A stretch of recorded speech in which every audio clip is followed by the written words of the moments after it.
Oke,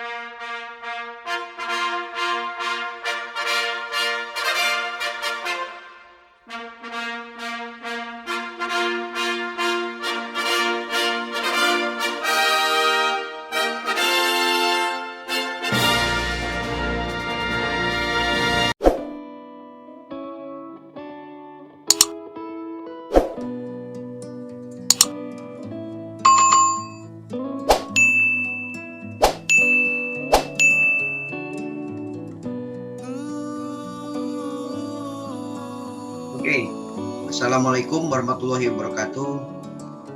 Selamat pagi mahasiswa-mahasiswi yang hadir pada hari ini. Kita akan mulai pertemuan kedua. Pertama kita offline ya.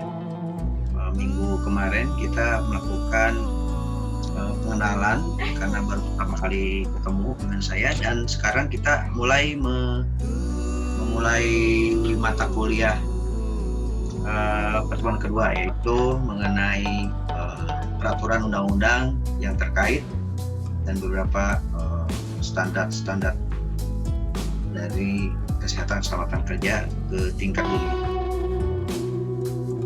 Kita mulai dari presentasi.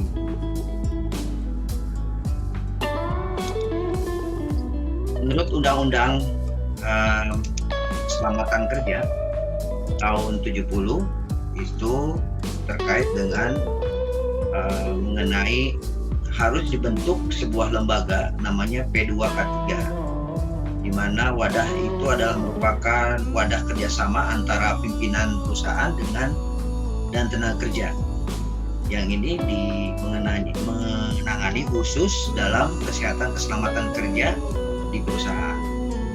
Latar belakangnya adalah karena banyak beberapa kejadian kecelakaan ini, sehingga memunculkan sebuah komitmen bersama antara dua pihak tersebut dalam rangka untuk meningkatkan komitmen pimpinan perusahaan, kemudian mempercepat birokrasi. Kalau kita tidak punya ikatan kerjasama ini, birokrasi terlalu lama, terlalu panjang, sehingga mempercepat birokrasi dengan adanya P2K3 ini. Ketiga adalah mempercepat pengambil keputusan kalau ada terjadi kecelakaan atau membenahi kesehatan keselamatan kerja ini, itu perlu ada satu teamwork ya. Yang keempat adalah dalam rangka pengawasan secara tidak langsung.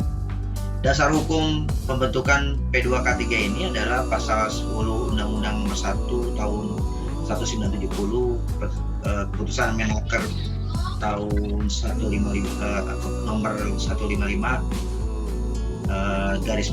/1987 dan Menaker nomor 4 87, Menaker 2 1992 sampai 1995 nomor 4.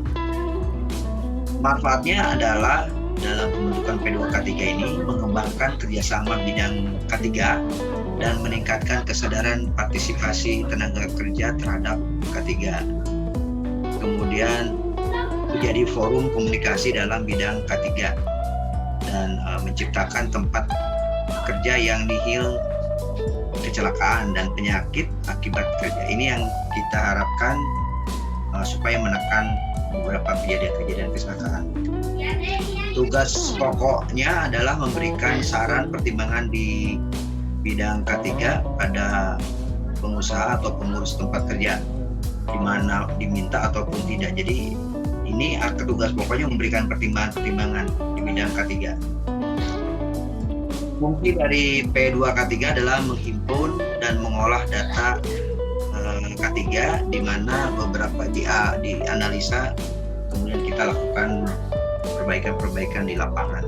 Fungsinya juga adalah untuk membantu menunjukkan kejelasan faktor-faktor bahaya, faktor yang mempengaruhi efisiensi dan secara prodis. Jadi beberapa mempengaruhi efisiensi dan perbaikan produksi. Dan kemudian APD, alat pelindung diri, dan juga cara dan sikap kerja yang benar dan aman. Ini adalah fungsi dari P2K3. Fungsi berikutnya adalah membantu pengusaha atau pengurus mengevaluasi cara kerja, proses lingkungan kerja, tindakan koreksi dan alternatif, kemudian mengembangkan sistem pengendalian bahaya, mengevaluasi penyebab kecelakaan dan analisa kecelakaan, kemudian mengembangkan penyuluhan dan penelitian, memantau gizi kerja dan makanan, memeriksa kelengkapan peralatan K3, pelayanan kesehatan tenaga kerja, dan mengembangkan laboratorium dan interpretasi hasil penelitian atau pengembangan atau hasil dari hasil riset di lapangan. Kemudian menyelenggarakan administrasi K3. Dan juga P2K3 itu membantu menyusun kebijakan manajemen K3 dan bagaimana kita membuat pedoman kerja dari setiap kegiatan. Nah, di dalam P2K3 ini biasanya ada yang disebut dengan ahli K3. Nah, ahli K3 ini biasanya dapat di training dulu. Ada ahli K3 ini biasanya dipakai oleh perusahaan sebagai sekretaris pada P2K3 di lini fungsional dan memfollow up rekomendasi atau saran perkembangan yang telah disepakati kedua pihak di lini instruktural. Jadi yang saya amati beberapa perusahaan banyak sekali yang butuh ahli di bidang K3. Jadi kalau setelah ini mungkin bisa lanjut, kalian udah semester 7 ya, atau dari sekarang bisa saja mencari training ahli K3. Kalau mau cari tuh banyak sekali di internet, tinggal ikutin. Kalau bisa yang memang bagus yang diikuti atau dapat diakui oleh banyak orang, training ahli K3. Trainingnya lumayan mahal, sekitar 6-7 jutaan. Nanti banyak variasinya, nanti kita lihat. Kemudian program kerja P2K3 itu contoh misalnya safety meeting. Jadi safety meeting itu dilakukan biasanya didorong ke setiap lini atau departemen atau teamwork tertentu untuk melakukan rutin safety meeting. Bisa mingguan atau bisa setiap hari. Selalu diingatkan mengenai safety meeting. Berikutnya juga ada inventarisasi permasalahan K3. Inventarisasi permasalahan itu jadi jika ada masalah K3 kesehatan atau suatu kejadian yang memang hampir terjadi kecelakaan, itu perlu dicatat, diinventarisasi. Kemudian identifikasi dan inventarisasi sumber bahaya juga dicatat. Kemudian penerapan norma-norma K3, inspeksi atau safety patrol, penyelidikan, analisa kecelakaan, pendidikan dan latihan, prosedur tata cara kerja evakuasi, catatan dan data K3, laporan pertanggungjawaban dan penelitian. Ini adalah merupakan program-program kerja P2K3. Latar belakang dari kebijakan pembinaan ahli K3 itu sesuai dengan pasal 1 ayat 6 nomor 1 tahun 70, di mana perlu ada desentralisasi pelaksanaan pengawasan. Jadi jangan sampai sentralisasi pusat, jadi perlu ada desentralisasi pengawasan mandiri ya. Intinya seperti itu. Kemudian ditaati undang-undang secara meluas, jadi semua orang juga harus menerapkan, tidak melihat divisi tertentu saja, tapi ini semua orang harus ikutin. Kemudian terjaminnya pelaksanaan secara seragam di seluruh Indonesia, serta staf tenaga pengawasan dengan jumlah yang cukup dan berkualitas, dan juga tidak dapat jadi tidak menggantungkan kepada Depnaker Trans yang melakukan. Saya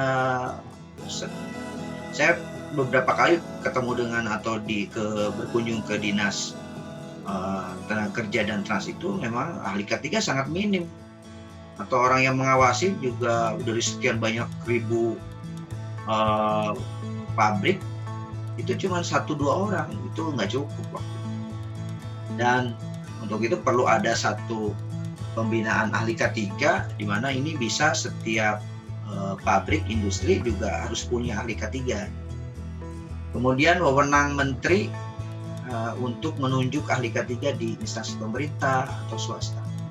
Jadi nanti di wewenang Menteri ada ahli K3 itu dari untuk melakukan penunjukan ahli K3 dari Depnaker. Nah, pengertian ahli K3 adalah tenaga teknis berkeahlian khusus dari luar Depnaker yang ditunjuk oleh Menaker untuk mengawasi ditaatinya undang-undang keselamatan kerja. Nah, itu inti dari ahli K3. Kemudian pegawai pengawas. Kalau pegawai pengawas adalah pegawai teknis berkeahlian khusus dari Depnaker yang ditunjuk oleh Menaker. Jadi kalau di Dinas Tenaga Kerja ada tuh pegawai pengawasnya. Kalau ahli 33 berarti di industri, di luar pegawai Depnaker. Nah, kemudian direktur, pejabat yang ditunjuk oleh Menaker untuk melaksanakan undang-undang kesehatan keselamatan. Itu adalah pejabat yang ditunjuk oleh Menaker. Nah, ketentuan ahli K3 adalah pertama, pendidikan sarjana dengan pengalaman kerja sesuai bidang keahliannya masing-masing sekurang-kurangnya 2 tahun. Kemudian pendidikan sarjana muda sederajat dengan pengalaman kerja di bidang keahliannya sekurang-kurangnya 4 tahun. Berbadan sehat, berkelakuan baik, bekerja penuh di instansi perusahaan yang bersangkutan, masa berlaku penunjukan selama 3 tahun, dan penunjukan dapat dicabut apabila pindah tugas perusahaan lain, mengundurkan diri, meninggal dunia, tidak memenuhi undang-undang K3, melakukan kesalahan dan kecerobohan dengan sengaja atau kecerobohan membuka rahasia perusahaan. Itu ahli K3. Jadi kalau kita lihat di sini,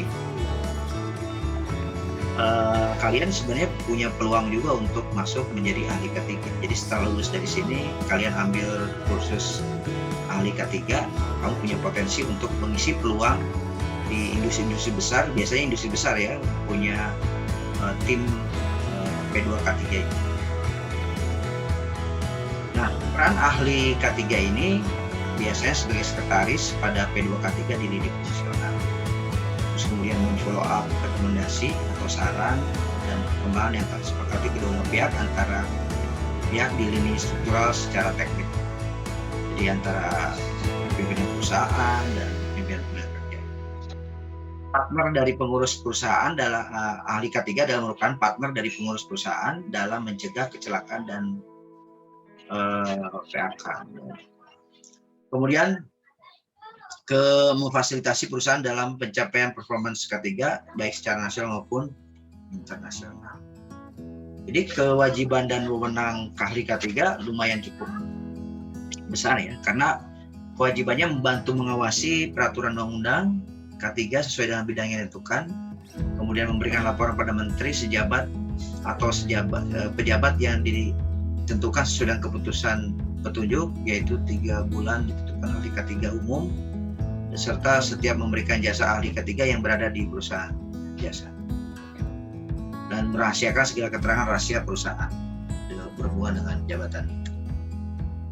Nah, kemudian wewenangnya adalah memasuki tempat kerja yang sesuai penunjukan, meminta keterangan informasi dalam melaksanakan K3. Jadi kita bisa nanya-nanya kepada pegawai, ya, kemudian memonitor, memeriksa, menguji, menganalisa, mengevaluasi syarat-syarat serta pembinaan K3 yang meliputi keadaan dan fasilitas tenaga kerja, keadaan mesin, perawat pesawat, alat kerja, instansi peralatan lainnya, dan penanganan bahan-bahan,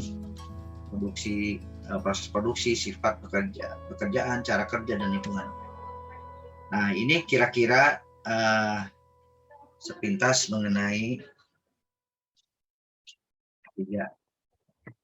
Nah, itu dari Undang-Undang Keselamatan Kerja tahun 70.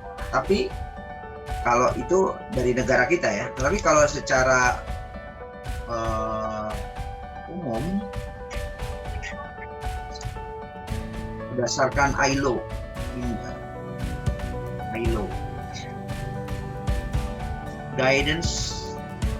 Guidelines on Occupation Safety and Health Management System. ILO itu International Labour Organization. Jadi menurut tingkat 2, organisasi tingkat 2 mengenai ILO ini mengeluarkan guidelines bagaimana menerapkan K3 ini. Ini istilah K3 di dalam bahasa Inggris namanya Occupational Safety and Health Management System, manajemen sistemnya. Yang kita bahas mengenai manajemen sistemnya. Ini pembukaan yang kita bahas terkait dengan objektif National Framework, National Accountability, kemudian bicara tentang ketiga dalam organisasi. Ini kan dalam konteks negara, dalam organisasinya siapa responsibility, kompetensi planning, komunikasi. Nah, baru kita perencanaan, kemudian mengevaluasi, baru action improvement. Jadi tetap aja bahwa ada perencanaan, action, improvement. Tetap menggunakan pola plan, do, check, action. Plan, do, national framework. Kalau nasional berarti harus melakukan promosi, implementasi, dan sebagainya. Terus ini bahasa sini semua. Terus, jadi ini ILO guidelines menjadi satu acuan, tapi diterjemahkan dalam national guidelines, kemudian baru ke Tyler guidelines. Jadi menyesuaikan, jadi guidance yang disesuaikan. Jadi ini untuk organisasi. Jadi intinya dari bagan ini mengatakan bahwa sebuah perusahaan harus mengadop semua guidelines ILO, guidelines nasional maupun guidelines yang disesuaikan per daerah. Jadi nanti organisasi yang kita bangun atau sistem manajemen di dalam K3 ini harus menyesuaikan atau mengadop atau menyerap dari 3 bidang ini. Kemudian secara umum manajemen dibentuknya K3 itu harus memiliki elemen manajemen sistem kesehatan keselamatan kerja. Pertama adalah pembentukan policy atau kebijakan. Kebijakan K3-nya seperti apa, kemudian dibentuk ya organisasi yang menangani K3, kemudian melakukan perencanaan dan implementasinya, baru kita evaluasi, baru perbaikan untuk itu. Itulah disebut dengan continuing. Terus kemudian dari sisi ini yang guidelines secara umum ya, masih secara umum. Azab nanti kita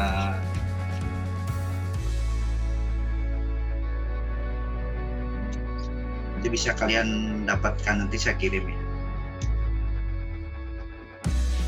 Terus kemudian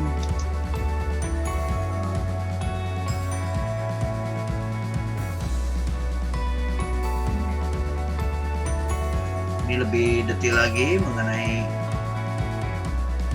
OSAS 18001/2007, Sistem Keselamatan Kerja dan Persyaratan. Nah, ini adalah bahasa Inggris, bahasa Indonesia. Ruang lingkupnya ini K3-nya. Ini mengikuti persyaratan. Tapi di ISO sudah ada sebenarnya selain OSAS. OSAS ini kan bukan ISO, tapi hampir mirip dengan, tapi sekarang ISO itu sudah ada namanya ISO 45000 namanya. ISO 45000. Mungkin ini adopt dari 45000 itu adopt dari OSAS. Jadi di sini kalian bisa baca sendiri terkait dengan pertama ini ada penilaian risiko, kebijakan ketiga, kemudian perencanaan, kemudian di sini ada peraturan undang-undangan harus dipelihara. Jadi salah satunya adalah seluruh peraturan perundang-undangan persyaratan dengan K3 atau mengenai lingkungan harus dipelihara. Jadi dokumen-dokumennya, penerapan implementasi, kemudian kompetensi dan pelatihan mengenai K3, komunikasinya, persyaratan partisipasi konsultasi, dokumentasi, pengendalian dokumen ini seperti ISO ya, pengendalian operasional, kesiapan tanggap darurat. Nah ini juga harus ada kesiapsiagaan tanggap darurat, pemeriksaan harus ada pemeriksaan, audit ya, evaluasi kesesuaian, dan penyelidikan insiden ketidaksesuaian. Jadi kalau ada kecelakaan baru melakukan penyelidikan insiden. Ini persyaratan seperti apa? Ketidaksesuaian tindakan, kemudian pengendalian catatan, audit internal, tinjauan manajemen, ini mirip ya, dan seterusnya. Ini adalah merupakan ISO dan OSAS 18001. Nah seterusnya kita lihat ini ada guidance-nya juga nih. Kayak dengan ini ada guidelines dan penerapan 9001 itu dikeluarkan dengan nomor 18.002/2008. Ini terkait dengan penerapannya, penjelasan mengenai penerapan dari standar yang tadi. Ini accident,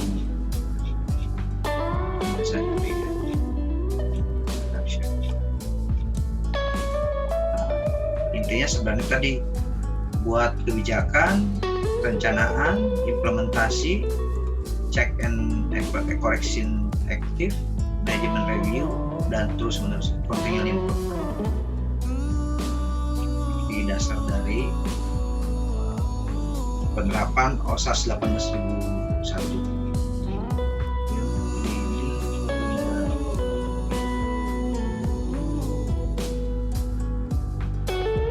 OSAS manajemen general, penjelasannya aja ya, kita review.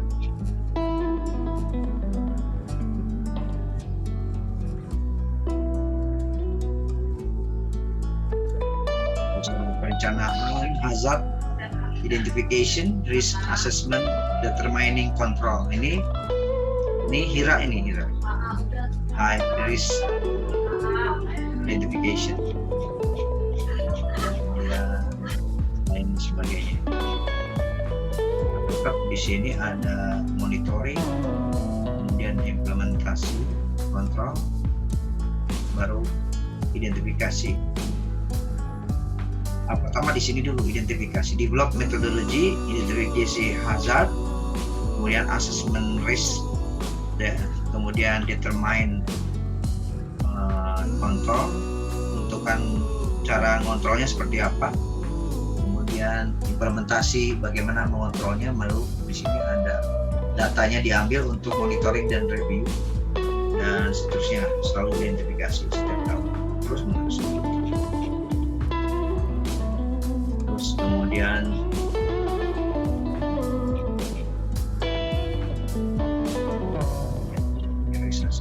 nanti kita belajar satu-satu ya.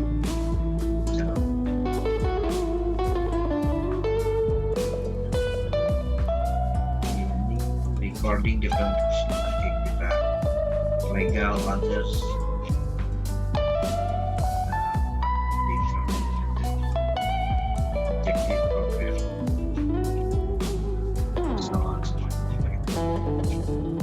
Resource, jadi penting juga tuh manusia yang bekerja di situ harus memiliki pemahaman mengenai K3.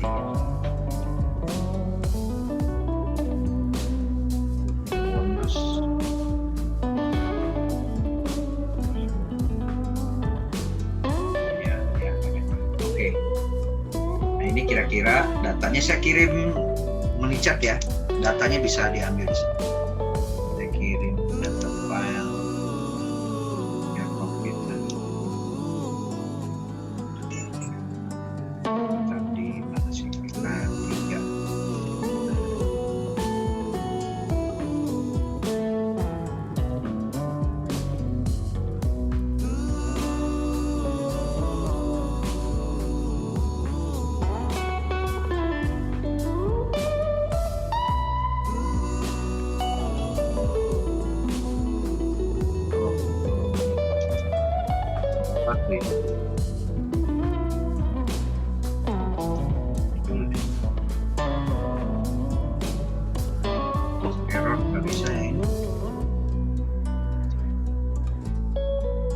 Saya kirim di WA aja ya.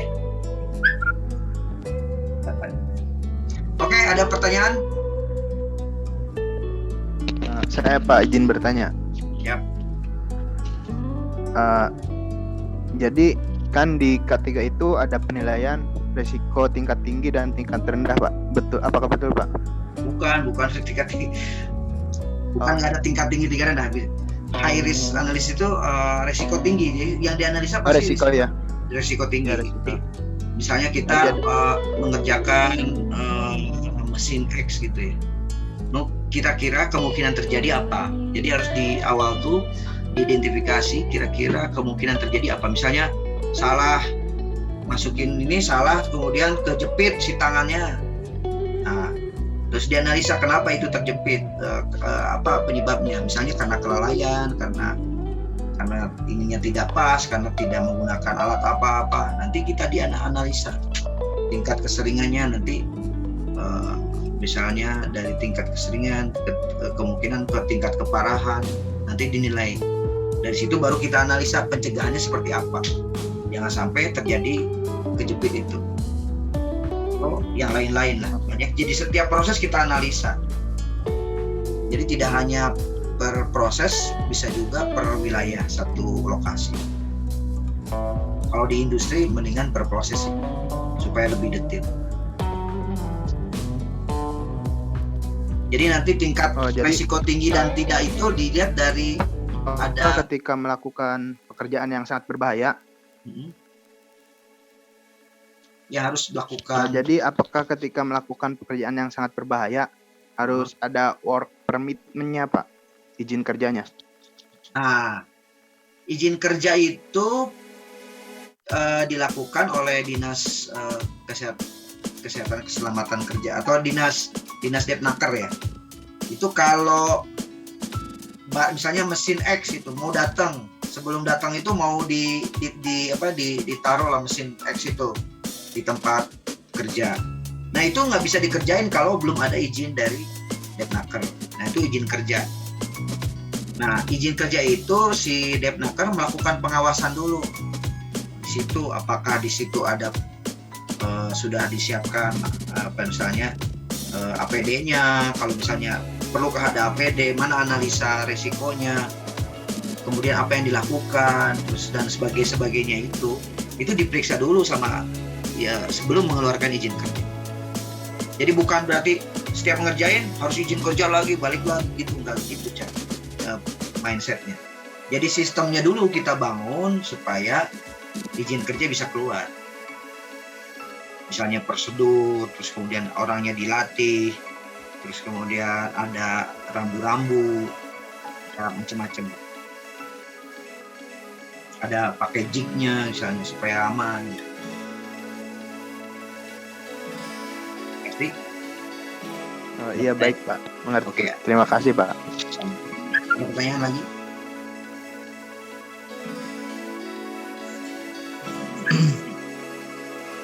Ya, Hamdi mau nanya?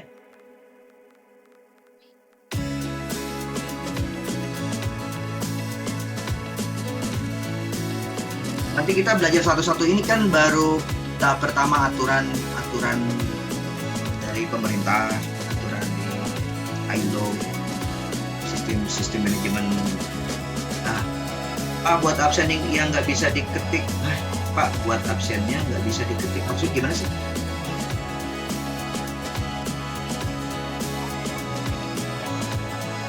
Pak buat absennya nggak bisa diketik, maksudnya gimana?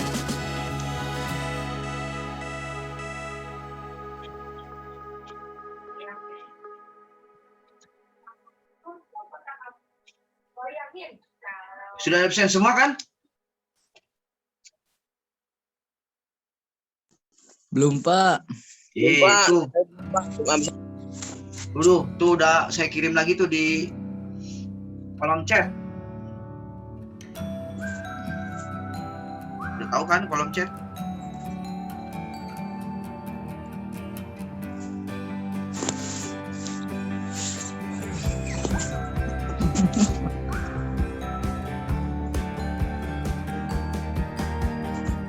Udah bisa?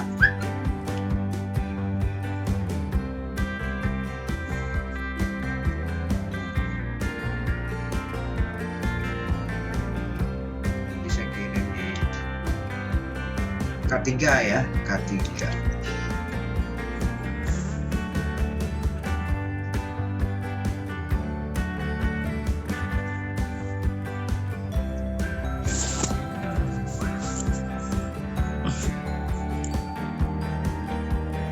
Ada pertanyaan nggak?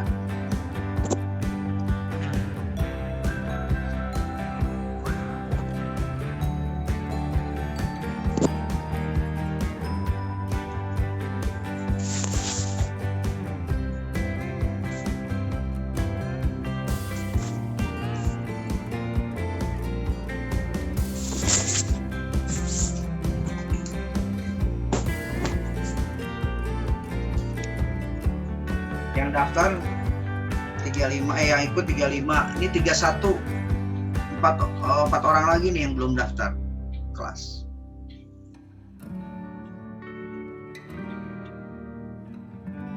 Saya liatin ya.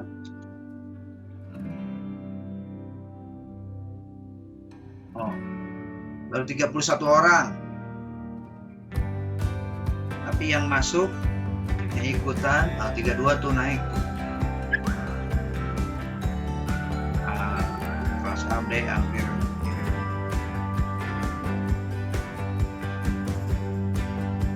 Keempat, 1, Siji Maning. Yang daftar tuh 3.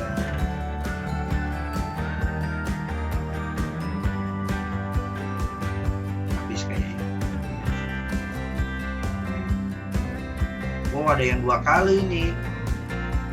Yang 2 kali ini siapa nih? Itu 2 kali. 3 kali. Ada 3 mahasiswa yang 2 kali. Ini masih kurang itu. 35. Oke.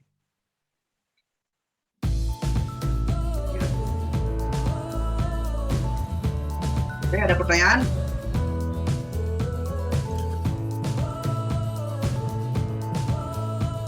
Kalian baca-baca dulu dokumen yang saya kirim. Oh, saya kirim tadi ke mana? Oh, satunya lagi. Baru ke kelas A.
Fahmi, ini udah benar? Udah bisa masuk belum?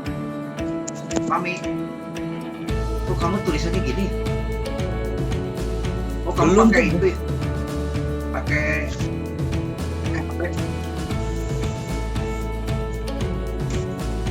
Belum bisa masuk. Makanya masa ini kayak gini. klik di situ, alamatnya diklik di mana tadi? Klik. Terus Iya kasih- kayak gitu. ya Akhirnya tinggal diisi aja tuh, isi satu-satu. nggak bisa Nama, diketik. nggak bisa diketik. Iya. Serius? Ya mungkin nanti jaringannya nyoba ini dulu. Ini jaringan. Iya. Tapi copy dulu tuh alamatnya, jangan pas sudah selesai tutup. Iya Pak udah.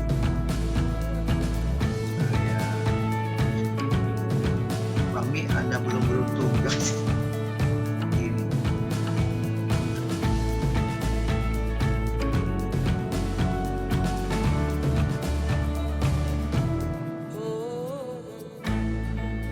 saya.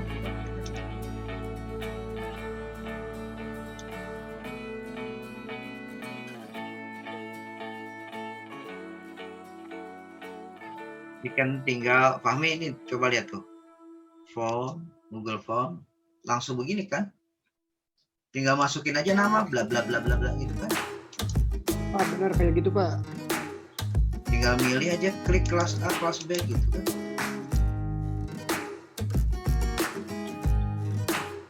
Udah kirim. Tinggal jangan lupa ya, kirim, klik.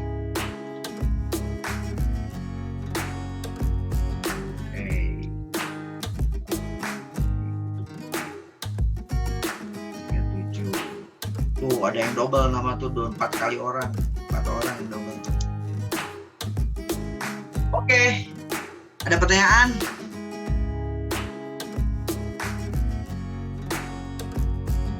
Kalau mau berkarir di bidang K3 juga setelah kalian lulus juga bisa, tinggal kamu cari kursusnya lagi, kursus K3 sebagai ahli K3 ya. Dari situ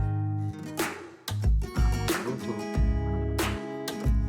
di lamaran kerja yang ada kaitannya dengan K3.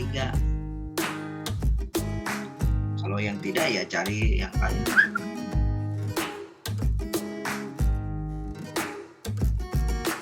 Oke, ada pertanyaan?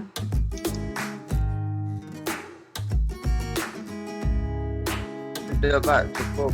Cukup. Oke, kalau gitu saya tutup dulu acara pertemuan kali ini. Nanti sambung lagi ke minggu depan. Kita akan belajar bagaimana cara menghitung atau membuat HIRA atau High Identification Risk Analysis. Oke, terima kasih. Wassalamualaikum warahmatullahi wabarakatuh. Waalaikumsalam. Waalaikumsalam. Waalaikumsalam.